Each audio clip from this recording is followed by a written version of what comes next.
Hi, everyone. Is this, yeah, there we go. I'm Cathy Cochrane, and I was informed about Pat leaving us very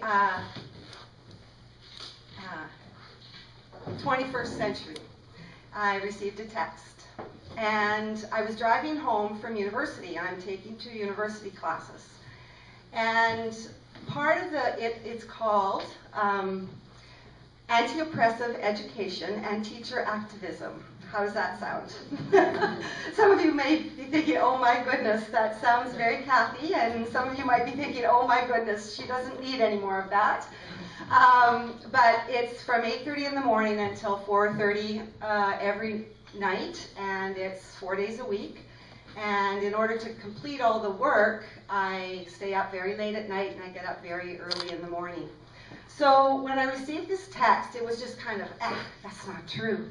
And I thought, do I call John? What do I do? I got home and I called John. And we had a quick little conversation about his dear dad and the occasion that he is no longer here to do all the things that he does in his very special way in our lives. So one of the things about this class is they're constantly asking us, who do you think you are? And so Monday, Tuesday, Wednesday, Thursday, driving back and forth from university classes, staying up till 1 o'clock in the night, and I'm reading all of this stuff, and I'm constantly thinking about all of the things about Cathy Cochrane that are a result of Pat McNally. And I really wasn't sure if going from the end of school, which is a little crazy, to university classes, to speaking at my very good friend's party and celebration of life, if I was going to be able to get up and say anything, because I wanted to self-preserve and not become a blubbering fool up here, because I don't do that. I'm in control. But I decided that I needed to get up, and I know Pat right now is saying, oh God, here she comes. She doesn't know how to shut up. She's going to talk way too much. That's one of the things that Pat did very well. He always kept you in check, and in his very hilarious ways, he could say, holy, you're getting a few wrinkles on that face of yours. Or, my, that Barnett bum is really flourishing.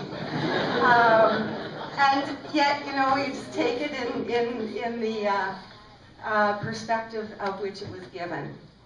Pat, first of all, in my life, was my teacher. He was my biology teacher.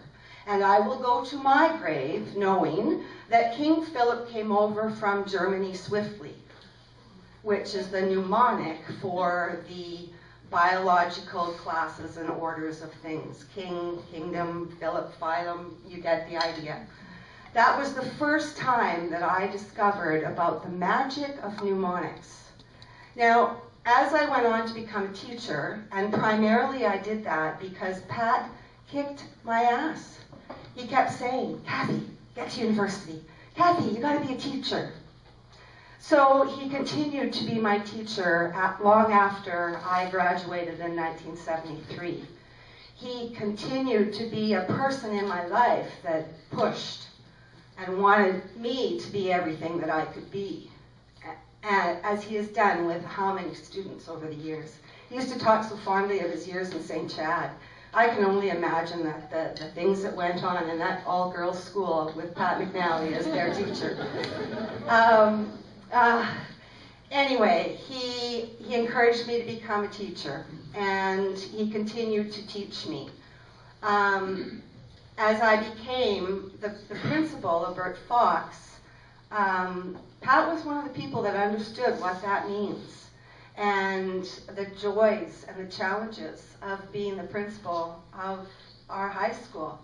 And I know he was very proud of being in that position, as I am. And he provided me a great deal of you know, ways to deal with it. And very often when I was complaining about a report that I'd have to do, he'd say, oh, Cathy, just fill it with those glittering generalities and you'll do fine. I wish I could have done that, and you know, maybe he'll help me in these papers that are upcoming. One biology question that Pat never answered for me, and I don't know, well, maybe somebody here, or maybe Ruth or John knows the answer. What came first, the snort or the pig collection? I'm never sure. That snort he's infamous for it. As I've been thinking, and I think about these things that I wanted to say, because he was a teacher, he was my mentor, he pushed me. He often talked about when I retired, he was gonna organize a motivational speaker tour, and he would be my agent, and we'd travel across the world, and I could talk all I wanted to. People that would actually pay to come and hear me ramble on, and he'd be my agent. He, first and foremost, has been a friend. He has been my alarm clock for I don't know how long on Saturday morning. Even though we have a long-standing coffee date on Saturday mornings, every morning he would phone me and say, "Are we going for coffee?" And it could be anywhere from 6:30 in the morning until 8 o'clock in the morning. And I was slowly trying to get him trained to understand, "Pat, it's Saturday. Would you consider calling after 8 o'clock? Oh, you're a farm girl. You're up long before I am." So the phone would ring on Saturday morning, and I would know, it's Pat. Sunday, he would usually go steal a pot of coffee from Hatfield, even though we had lots of pots of coffee, and bring it on up, and he'd sit at our table on Sundays and have coffee with Kirk and I. When my children learned through Skype that Pat was gone, my middle son Troy made the comment that when he comes home, other than family, they could pretty much count on seeing Pat. And in thinking who I am, some of the things that I've been thinking about, who am I going to go for coffee with now?